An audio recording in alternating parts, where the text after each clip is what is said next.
ಉಡುಪಿ ಜಿಲ್ಲಾಧಿಕಾರಿ ಕೇಸರಿ ಧ್ವಜ ಹಾರಿಸಿರುವುದಕ್ಕೆ ಕಾಂಗ್ರೆಸ್ ನಾಯಕರ ವಿರೋಧ ವಿಚಾರಕ್ಕೆ ಸಂಬಂಧಿಸಿ ಪ್ರತಿಕ್ರಿಯೆ ನೀಡಿರುವ ಗುರುಪುರ ವಜ್ರದೇಹಿ ಮಠದ ಶ್ರೀರಾಜ ಶೇಖರಾನಂದ ಸ್ವಾಮೀಜಿ ಇಲ್ಲಿನ ನಾಯಕರಿಗೆ ಧರ್ಮದ ಬಗ್ಗೆ ಅರಿವಿಲ್ಲ ಎಂದಿದ್ದಾರೆ.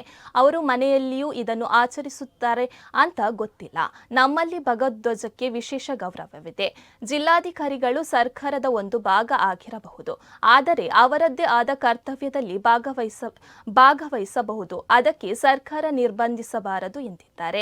ನಮ್ಮ ಧಾರ್ಮಿಕ ವ್ಯವಸ್ಥೆಯೊಳಗಡೆ ಅನ್ಯಮತೀಯ ಅಧಿಕಾರಿಯನ್ನು ತರ್ತಾರೆ, ಅದಕ್ಕೂ ಇವರು ಸಮರ್ಥನೆ ಮಾಡ್ತಾರೆ. ಹಿಂದೂ ಅನ್ಯಮತೀಯ ಜಿಲ್ಲಾಧಿಕಾರಿಯವರು ಅವರ ಧಾರ್ಮಿಕ ಕ್ಷೇತ್ರಕ್ಕೆ ಹೋಗಿದ್ರು, ಅವರನ್ನು ಸರ್ಕಾರ ತಡೆದಿದೆಯಾ ಎಂದು ಸ್ವಾಮೀಜಿ ಪ್ರಶ್ನಿಸಿದ್ದಾರೆ.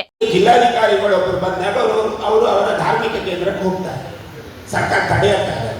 ಈ ಹಿಂದೆ ತಡೆದಿದ್ದ ಸರ್ಕಾರ ಈಗ ಯಾಕೆ ಈ ರೀತಿಯ ಅವಹೇಳನಗಳನ್ನು ಮಾಡಿ ಅವರ ಪದವಿಯ ಮೇಲೆ ಸುಮ್ಮನೆ ಇಲ್ಲದಿದ್ರೆ ಕಪ್ಪು ಚುಕ್ಕೆ ಮಾಡಿ ಅವರನ್ನ ನೀವು ಅಧಿಕಾರಿಗಳಲ್ಲ ಅಂತ ಈ ತರಹ ಒತ್ತಿ ಹೆಬ್ಬೆಟ್ಟು ಮಾಡುವ ಅವಶ್ಯಕತೆ ಸರ್ಕಾರಕ್ಕೆ ಏನಿದೆ? ಯಾಕೆ ಬೇಕು? ಅಲ್ಲಿ ಪರ್ಯಾಯ ಅದ್ದೂರಿಯಾಗಿ ನಡೆದಿದೆ, ಎಲ್ಲೂ ಸಮಸ್ಯೆಗಳಿಲ್ಲ.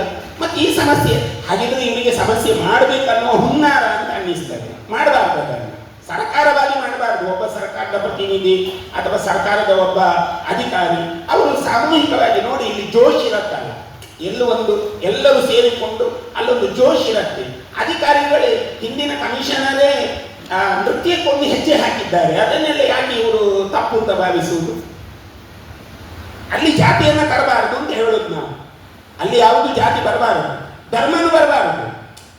ಅದು ಒಂದು. ಈಗ ನೋಡಿ, ಅಲ್ಲಿ ಅನ್ಯ ಜಾತಿಯವರು ಇದು ತರ್ತಾರೆ, ಯಾವುದು ತರಕಾರಿ ಕಾಯಿ ಪಲ್ಯಗಳನ್ನೆಲ್ಲ ಹೊತ್ತುಕೊಂಡು ತರ್ತಾರೆ. ಇಲ್ಲ, ಇದು ನಿಮ್ಮದು, ನಮ್ಮದಕ್ಕೆ ಸಂಬಂಧ ಇಲ್ಲ ಅಂತ ಅಲ್ಲಿ ಪರ್ಯಾಯದವರು ಹೊರಗಿಟ್ಟಿದ್ದಾರೆ. ಯಾಕೆ ಇವರು ಅದನ್ನ ಧರ್ಮಕ್ಕೆ ಜೋಡಿಸ್ತಾರೆ? ಅಲ್ಲಿ ಎಲ್ಲರೂ ಬಂದು ಊಟ ಮಾಡ್ತಾರೆ.